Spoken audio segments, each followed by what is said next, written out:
La reprise incertaine de cours ce 24 février à l'université de Kinshasa. On en parle tout à l'heure au cours de cette émission Femmes aux multiples facettes.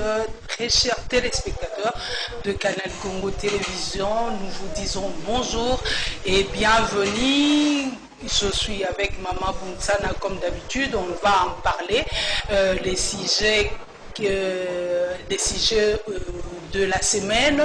Il y a eu beaucoup de sujets vibrants. On va en parler, on va commenter au cours de cette émission. Bonjour madame, bonjour maman Buntsana. Bonjour Mimiche, ma complice de tous les jours. Bonjour. Je salue toute l'équipe CCTV, l'équipe qui nous accompagne. Je salue également les vaillantes femmes leaders du Katanga, parce que je reviens du Katanga. On va en parler à la fin de l'émission. Également les femmes leaders de Kinshasa. Bonjour à eux, bonjour à tous ceux qui nous soutiennent, nos téléspectateurs qui nous appellent à tout moment. Je les salue.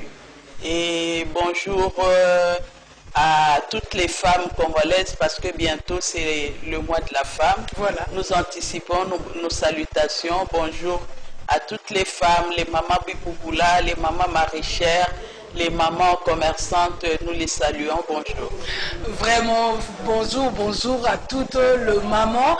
Maman, vous avez effectué un voyage au Katanga, on va en parler. Vous allez nous donner le compte rendu de ces voyages à la fin de l'émission, mais entre guillemets, ça s'est bien passé? Très bien passé. Par la grâce de Dieu. Ça se remarque, hein? Vous avez, comme Doudou vient de me signaler, la teinture de Katanga. Parce que là, il fait très frais et puis j'étais en face, pas de n'importe quelle femme, c'était vraiment des femmes leaders, des femmes qui m'ont fait un grand plaisir, des femmes très engagées, prêtes à relever les défis qui nous attendent pour la gouvernance. Et donc, ça m'a fait beaucoup de plaisir. J'étais très épanouie au milieu de ces femmes-là. Elles m'ont prouvé de quoi elles sont capables. Vraiment, coucou à elles, les femmes du Katanga. Vraiment, nous avons un beau pays. La RDC, vraiment, Eloka Makasi. Vous allez à Goma, vous allez vivre de merveilles. Vous allez au Katanga, vous allez vivre de merveilles. Au Bas-Congo, vous allez vivre de merveilles. En tout cas, Dieu merci pour notre beau pays, les Congo. On commence entrée du jeu. Maman Buntsana, vous êtes membre du cartel, la présidente, mais vous êtes aussi du MLC. Oui, je suis du MLC où je suis secrétaire national en charge de l'éducation, enseignement supérieur universitaire et recherche scientifique. Je suis également directeur de cabinet de la secrétaire générale, l'honorable F. Bazaï Bamassoudi. On a besoin des échos du MLC parce que franchement, réveillez-vous, hein, Maman Buntsana. Non, le MLC n'est pas endormi, le MLC vibre. Le MLC, tous les jours, il y a des réunions qui se tiennent. Même maintenant, si vous venez... En catimini ou en police? Non, en public, mais parce qu'on ne doit pas, à chaque fois quand il y a réunion, appeler la presse, des publicités. Non, le MLC vit. Les militants viennent chaque jour à la permanence nationale ici en ville et également à la permanence provinciale à l'interfédéral. Donc ça vibre, les femmes sont en train d'installer les comités fédéraux et puis également nos jeunes aussi qui préparent un grand événement pour le 29 février à IMCA, un grand meeting. Nous ne sommes pas... des personnes, nous n'aimons pas la publicité. C'est toujours dans le cadre de redynamiser le parti. Oui, nous n'aimons pas la publicité parce que le MLC sur terrain, les sympathisants le savent et nos militants sont debout. Et comme nous disons avec Dieu nous vaincrons, nous croyons à ces dieux-là que Dieu peut nous relever de là où nous sommes maintenant, parce que nous avons des défis énormes à relever et c'est pour cela que nous travaillons. Nous sommes là, le comité exécutif travaille, chacun dans son département, les fédéraux également travaillent, nous sommes là, donc nous ne sommes pas inertes, nous sommes vraiment en mouvement et le MLC vibre. Très bien, le MLC vibre, il y a un événement, les quantièmes, madame, c'est 28, hein? Oui, le 29, oui, le 20. Mais entre-temps, les femmes se réunissent. Aujourd'hui, il y a même une réunion à l'interfédéral et les femmes sont en train de faire leur itinérance. La présidente des femmes, de la Ligue des femmes, est en itinérance avec celle de la ville-province de Kinshasa pour installer les comités des ligues dans nos fédérations. Donc, nous sommes vraiment en activité, nous ne sommes pas lassés, nous sommes toujours en mouvement. Et comme nous le disons, avec Dieu nous vaincrons, nous comptons sur ce Dieu, que Dieu nous donne la force, que Dieu nous donne la santé pour vibrer davantage. Vous êtes chargé de l'éducation, maintenant on va en parler. On va parler maintenant de l'enseignement. C'est annoncé par le ministre, la rentrée devait se faire ce 24 février à l'université de Kinshasa, mais malheureusement, le professeur et les personnels de l'UNIKID sont en grève. Comment ça va se passer? Est-ce qu'il y aura toujours la reprise de cours ou nous entamons vers une année blanche parce que ça perturbe le cours? Parce que c'est pas possible que la rentrée est prévue le 24, mais par contre, les professeurs sont en grève et le personnel. Comment ça va se passer? Vous êtes chargé de l'enseignement. Ben, c'est vraiment déplorable parce que nous l'avons dit dès le départ, dès le temps où ce gouvernement a été mis en place, où ils ont prêté serment, même le président de la République, nous avons dit que quand les prémices sont fausses et les résultats suivent également, on ne peut pas avoir des prémices fausses et avoir un bon résultat. Ce sont des conséquences de ce qui a été fait. Et maintenant, nous avons des personnes qui ne savent où commencer et des personnes qui, moi, je les qualifie comme des stagiaires au sommet de l'État. Ils ne prennent pas leurs responsabilités, ils ne savent pas que faire. Et voilà les conséquences. On nous parlait qu'il y avait réhabilitation des infrastructures au site universitaire. Nous ne savons pas où est-ce qu'ils en sont maintenant. Et il y a les grèves ne peuvent que se déclencher parce que les gens sont impayés, on ne paye pas les personnels et on demande aux gens de reprendre les cours. Eux-mêmes, ils font des voyages, ils vont de gauche à droite, ils se partagent le peu d'argent qui est dans la caisse de l'État. Leurs propres moyens, comment? Ils sont en train de sucer la trésorerie de la République et ils prennent l'argent de la République pour leur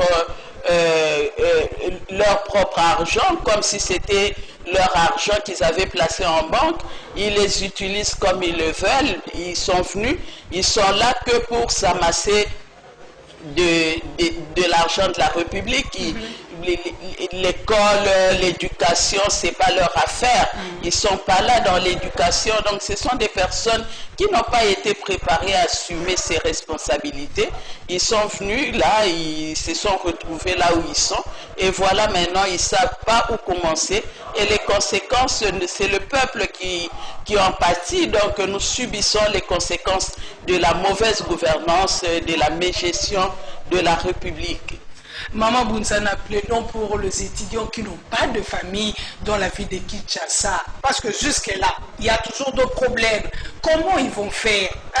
Mais, ils sont abandonnés à eux-mêmes. Nous avons l'État, comme disait quelqu'un, l'État Mobomi, l'État Moyini. Parce qu'il y a quelqu'un qui le disait quand Kabila était encore président de la République, mais maintenant, nous avons cru qu'au sommet de l'État, comme nous avons quelqu'un qu'on connaît ses parents, qu'on connaît leur maison, qu'on connaît ses origines, peut-être les choses pouvaient changer. Mais maintenant, c'est pire que quand le président Kabila qui était venu avec l'avènement de l'AFDEL. Mais n'oubliez pas, c'est l'année des actions. Nous ne savons pas au début. Mais justement, les actions ne doivent pas commencer à la fin de l'année ni au milieu. Les actions doivent commencer en amont, pas en aval. Donc on devrait quand même voir une lueur d'espoir, les actions qui commencent, tout ça. Et surtout à la rentrée académique, on devrait quand même voir les professeurs être payés, les infrastructures réhabilitées et les étudiants heureux de reprendre les cours, mais nous ne le sentons pas. Et il y a toujours des tensions, des foyers de tensions par-ci, par-là. Il y a des entreprises où les travailleurs n'y vont plus parce qu'ils sont impayés. Il y a des écoles. Donc ça ne va pas parce qu'ils sont en stage au sommet de l'État. Ils n'ont pas été préparés, il n'y a pas un programme pour la gouvernance. Ils sont en train de tâtonner, ils touchent à gauche, ils touchent à droite, ils ne savent pas où commencer. Et bien maintenant, ils se tapent des richesses de la République, ils s'en approprient, ils voyagent quand ils veulent. Et donc la République est gérée comme une boutique. Ce sont les conséquences. Vraiment, ce sont des conséquences. Vraiment, prions et plaidons pour que la rentrée soit effective. C'est 24 février, donc c'est lundi, après-demain.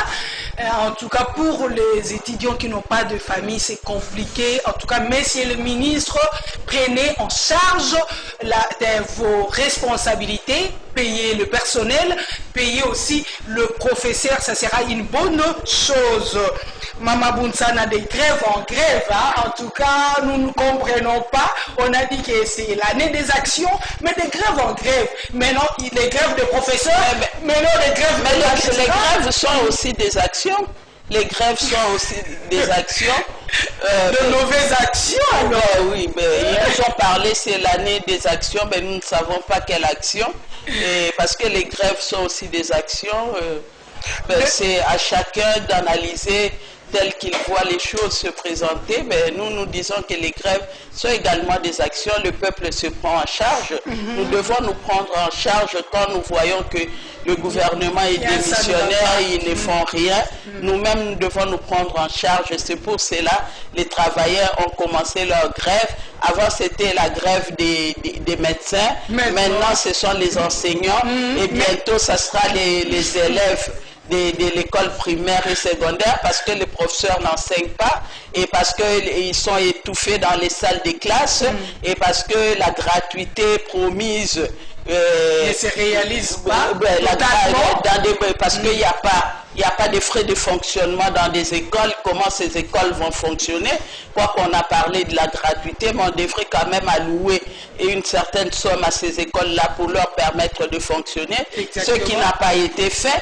Et donc vous voyez un peu maintenant les actions, c'est le peuple qui se prend en charge. On ira de grève à grève jusqu'à pousser ces gens-là de démissionner. Parce que nous finirons par organiser des marches de protestation pour les pousser à partir. Parce qu'on ne peut pas continuer ainsi. Nous ne pouvons pas admettre ce qui se fait maintenant dans notre pays. Le pays nous appartient tous. Alors nous voulons quand même vivre dans notre pays aisément. Être dans de bonnes conditions, celui qui travaille gagne son salaire mensuellement et celui qui ne travaille pas soit quand même assuré que demain il pourra travailler parce qu'il y a des emplois qui se créent. Mais maintenant, nous avons des universités, il y a des diplômés, il y a des personnes qui ont terminé, il y a de cela des années sans emploi.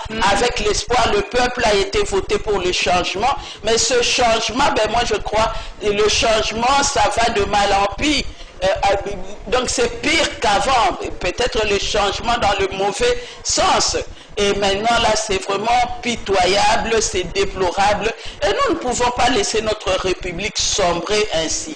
Nous allons nous lever, nous allons mener des actions pour que ceux-là qui ne sont pas capables de gérer la nation, qu'ils rentrent d'où ils viennent, pour que qu'il y ait d'autres personnes, des fils responsables qui peuvent gérer la nation tel que l'a souhaité le peuple lors des élections de 2018. Très bien dit, Mama Bunsana.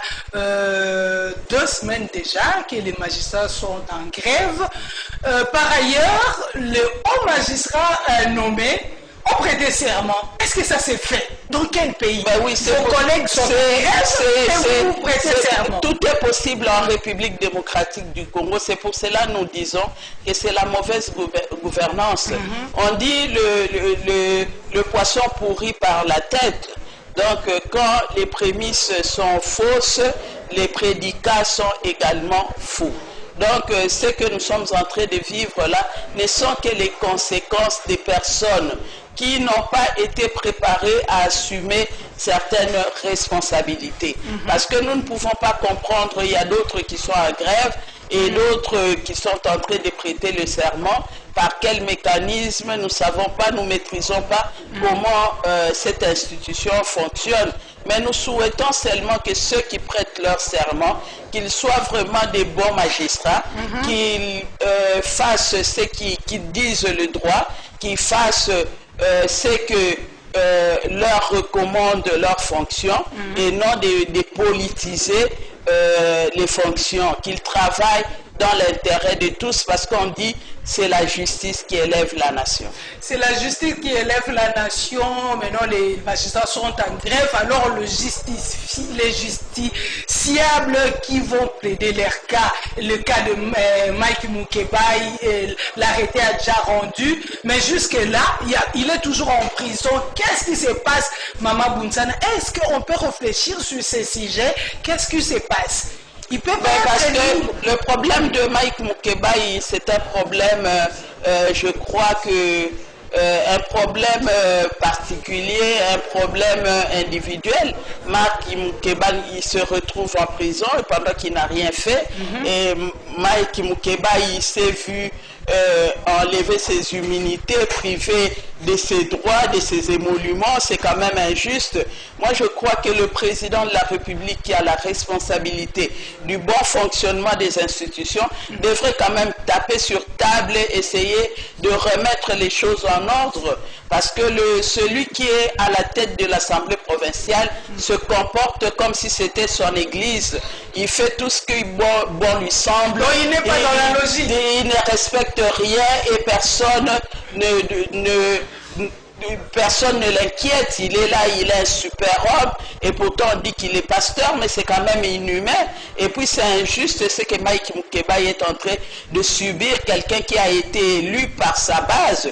Mike Mukebai ne se représente pas lui-même au Parlement, il ne représente pas sa famille, mais il représente toute une population qui a cru en lui. Et puis tout ce qu'il dit, c'est la vérité, on doit quand même dénoncer certaines choses. On peut pas, on n'est pas dans une dictature où on doit tout accepter, oui, amen.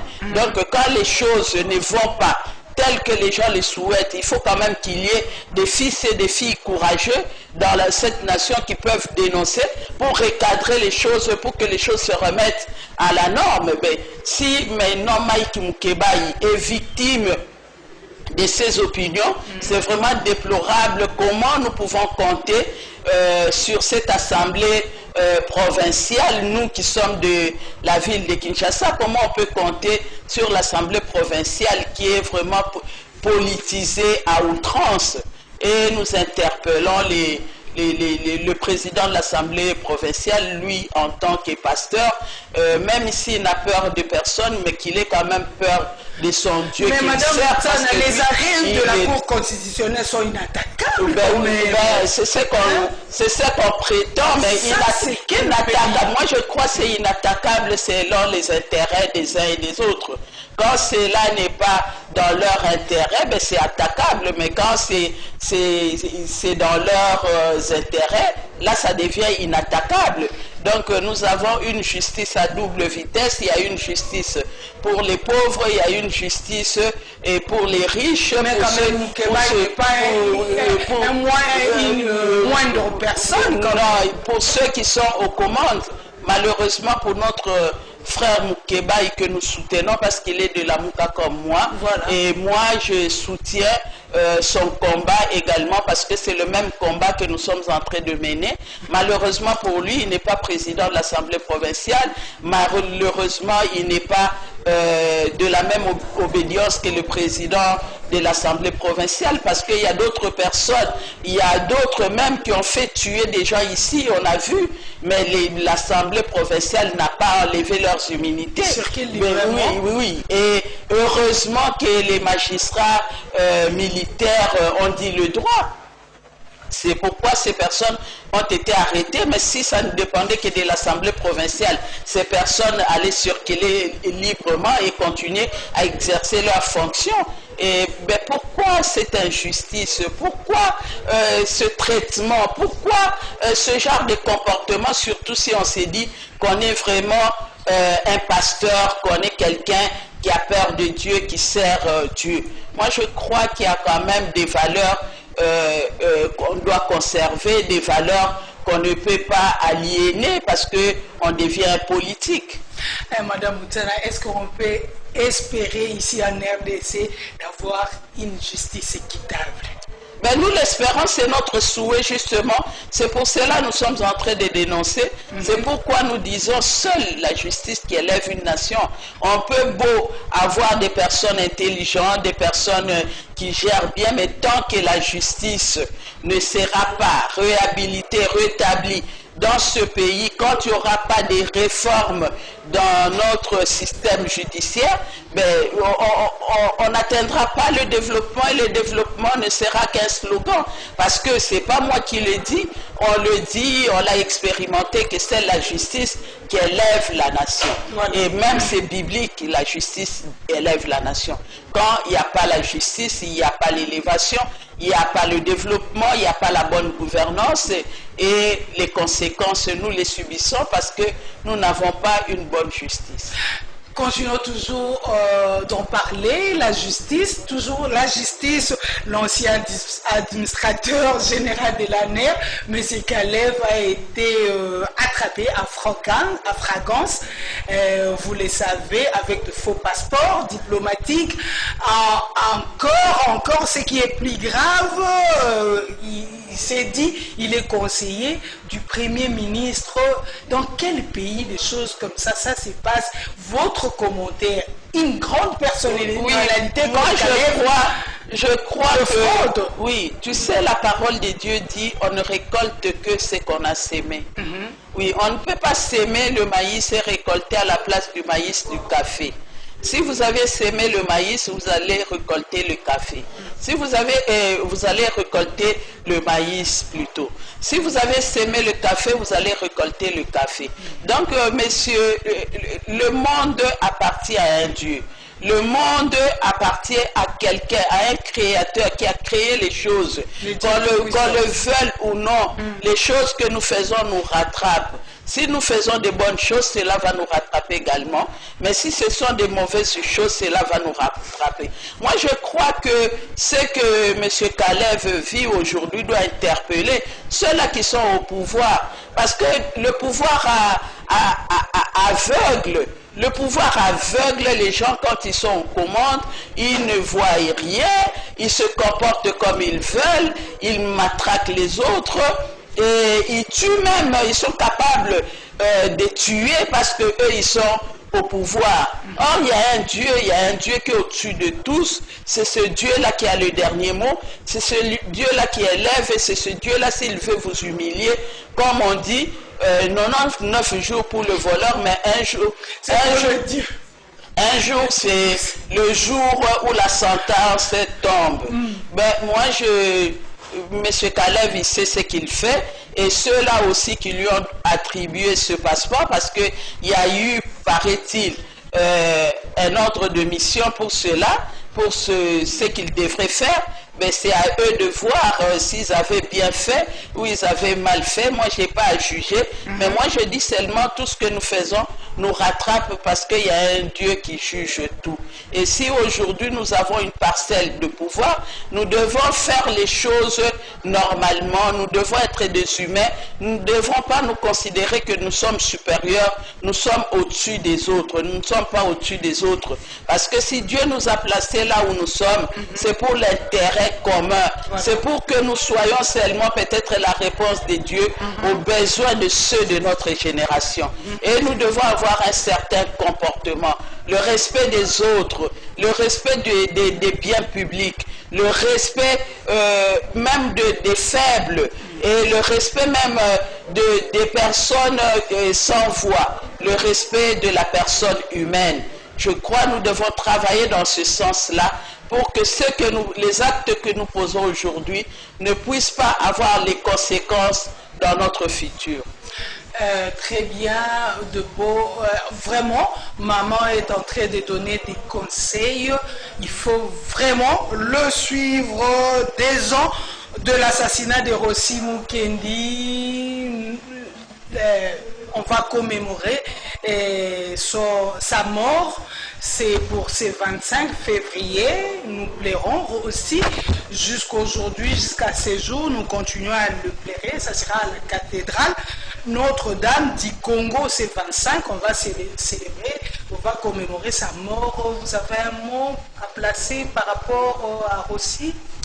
Oui, nous ne cesserons de pleurer nos martyrs, nous ne cesserons de pleurer Rossi Mukendi, Thérèse Kapangala, Luc Nkulula et tant d'autres, Lengandu, que je ne peux citer faute de temps. Nous ne cesserons de les pleurer parce que Rossi nous a laissé une pensée: le peuple gagne toujours. Voilà. Et jusqu'à ce que le peuple va gagner, c'est à ce moment-là que nous allons dire à Rossi: paix à ton âme, parce que le peuple a gagné. Tant que le peuple, le Congolais, ce peuple meurtri, ce peuple qui souffre, ce peuple laissé pour compte n'a pas gagné, nous continuerons à pleurer nos martyrs, à pleurer Rossi Mukendi. Et Rossi Mukendi, nous ne t'oublierons jamais.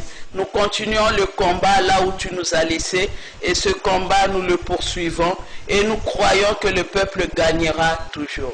Un mot à la famille de Rossi. Oui, la famille, vous n'êtes pas seul, le peuple congolais est avec vous, le peuple congolais vous soutient parce que nous continuons le combat de Rossi Mukendi et nous continuons jusqu'à ce qu'il y aura vraiment l'établissement d'un état de droit et que les bourreaux de Rossi Mukendi seront traduits en justice et jugés et subir aussi de leurs actes. Donc nous sommes avec vous, soyez courageux, confiants à ce Dieu-là qui a dit qu'il ne nous abandonne pas, qu'il ne nous délaisse pas, ce Dieu-là qui sait rétribuer à chacun selon ses œuvres. Ça prend le temps que ça prendra, mais nous croyons que l'état de droit bientôt sera là parce que nous continuons à travailler, à dénoncer, et l'état de droit un jour va s'installer et les bourreaux de Rossi Mukendi, les bourreaux de tous nos martyrs seront traduits en justice, ils vont subir la force de la loi. Nous lançons un appel à tous ceux qui ont dit que je suis Rossi Mukendi. C'est 25 février à la cathédrale Notre-Dame du Congo. Il y aura célébration d'une messe. Ne manquez pas. Cordial bienvenue. Nous serons nombreux. Très bien, merci beaucoup pour commémorer la mémoire de Rossi. Pourquoi pas de Thérèse, parce que c'est déjà passé, pourquoi pas de tous ces gens que vous venez de citer. 38e anniversaire de l'IDPS, quand même, ça s'est fêté, ça s'est vraiment fêté, bien fêté, Maman Bounsana. Vous avez deux fois fait partie de l'IDPS, même pour un moment. Vous avez des souvenirs? Mais oui, au début, quand on décriait la dictature du président maréchal, Mobutu, tout le monde était l'UDPS parce qu'on soutenait les 13 parlementaires. Voilà. Nous les avons soutenus et nous avons cru qu'un jour, l'UDPS, quand l'UDPS sera aux commandes, les choses vont changer. Mais ce que nous voyons, ce que nous constatons, malheureusement, c'était pas la pensée des 13 parlementaires qui avaient dénoncé la dictature, qui avait créé l'UDPS.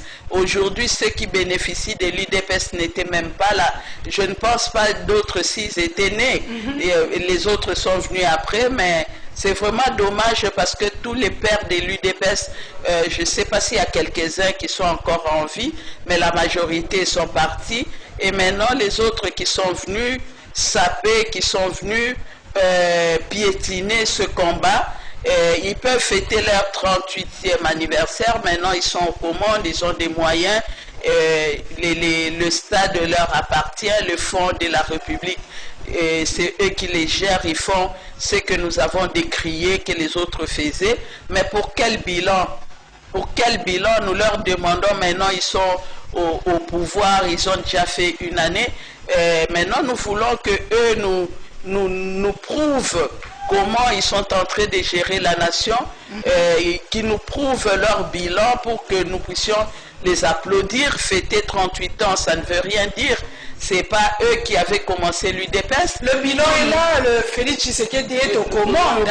Mais de quelle manière il est arrivé là où il est et comment il est en train de gérer la République? Parce que nous disons, nous devons voir des choses, du concret. L'année des actions. Oui, l'année des actions. Oui, les actions peuvent être, on ne dit pas les actions seulement des actions positives, les actions peuvent être aussi négatives. Donc ça dépend des uns des autres, mais nous voulons quand même des actions concrètes. Nous voulons quand même que le panier de la ménagère soit le panier de la ménagère soit vraiment plein. Nous voulons que les femmes aillent au marché avec un panier et non main vide et rentrer avec des sachets. Non, nous voulons vraiment que le panier de la ménagère soit un panier plein. Et nous interpellons notre maman, la maman Marthe, que nous respectons. Maman Marthe sait comment ce pays était dans les années 60, 70, quand le président Mobutu avait pris le pouvoir. C'est seulement après que les choses avaient dégringolé. Et nous interpellons Maman Marthe parce que on dit derrière un grand homme, il y a toujours une femme. Ça peut être son épouse, ça peut être sa mère, ça peut être ses sœurs également, mais nous interpellons notre Maman Marthe, une maman que nous respectons, une maman que nous connaissons, et d'essayer un peu de recadrer, d'essayer un peu de remettre la pendule à l'heure, parce que l'allure où nous allons vraiment, c'est pas, oui, c'est pas vraiment. Espérons, il nous reste encore 3 ans. Oui, c'est pas à soutenir, c'est pas à applaudir, c'est vraiment déplorable. Là, c'est vraiment même dans sa tombe, je crois, le feu Tshisekedi doit pleurer si réellement les morts pleurent. Dans sa tombe, le feu Tshisekedi doit regretter son combat parce que ce que nous vivons, c'est pas ce que lui avait voulu pour la nation congolaise. Lui avait dit le peuple d'abord. Le peuple d'abord, c'est le panier du peuple, le social du peuple et rétablir un état de droit. Donc nous interpellons Maman Marthe pour qu'elle joue son rôle de Queen Mother. Très bien, en tout cas, message bien transmis. Changeons de chapitre. Maman Bunzana, parlons de l'accident du triangle vers la route bypass dont le bilan est toujours à s'y poser. On ne sait pas, c'est 14, c'est 15, c'est 20, c'est 30. On ne sait pas parce qu'il y a eu beaucoup de blessés. Maman Bunzana, on peut dire la faute est à qui?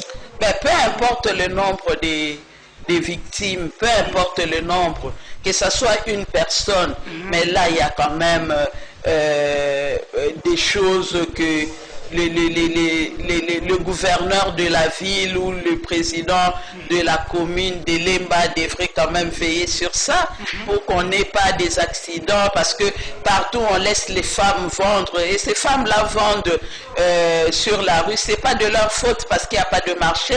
On n'a pas créé un marché où on peut les demander d'aller prendre des tables dans le marché, et puis en plus l'État vient, il passe, il envoie aussi des personnes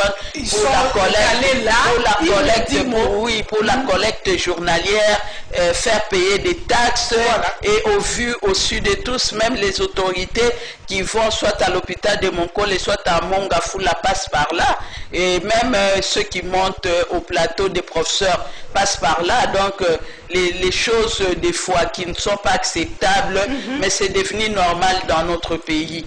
Et nous interpellons également aussi le ministre du Transport de veiller aussi, parce que on nous a dit que c'était un camion chinois. Donc les étrangers qui viennent dans notre pays sont libres de faire tout ce qu'ils veulent faire. Des choses que nous ne pouvons pas faire en Chine, des choses que nous ne pouvons pas faire ailleurs. Mais ici, chez nous, comme c'est une république poubelle où on accepte tout, où l'inversion des valeurs, le bien est devenu mal, le mal est devenu bien, et on laisse faire. Voilà maintenant les conséquences. Chaque jour qui passe, nous pleurons nos morts. Et vraiment, c'est déplorable. Ce sont des choses qu'on pouvait bien éviter, mais on les laisse. On laisse des camions qui n'ont pas de freins, on laisse des camions qui n'ont même pas des papiers circulés. Pourquoi? Parce que ce sont des intouchables, parce qu'il y a toujours la rétrocommission. Ces sociétés-là versent leur rétrocommission, ils ferment la bouche des autorités et on les laisse faire. Et maintenant, les conséquences, nous avons ce que nous sommes en train de vivre, les camions qui vont, qui tuent, et ils ne sont pas inquiétés. Moi, je ne crois pas que le responsable de ce camion-là a été poursuivi, je ne crois pas. Sinon, ben, c'est ça. Non, il est parti, il a fui. Il a fui, mais le camion est là. On peut quand même savoir s'il y a des documents. Et il y a l'immatriculation du camion. On peut savoir qui en est le propriétaire et poursuivre le propriétaire qui connaît son chauffeur, parce que c'est quelqu'un qui lui avait engagé. Mais maintenant, ces morts-là vont seulement rester comme ça, et nous allons continuer à pleurer nos morts. Personne ne nous vient en aide, personne ne prend des mesures pour que ce genre des choses ne se reproduisent plus.